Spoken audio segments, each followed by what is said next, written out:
Terkadang, tak semua orang yang kita anggap teman itu menganggap kita sebagai teman juga. Namun, itu bukanlah suatu kegagalan. Itu adalah bagian dari hidup.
Diam bukan berarti tidak mampu untuk berbicara, tapi karena cahaya tidak akan sibuk untuk menunjuk.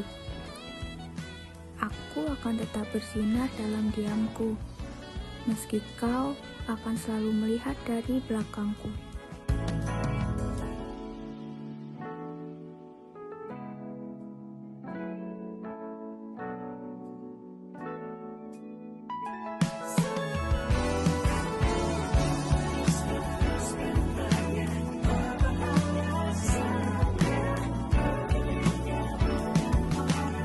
Tuh.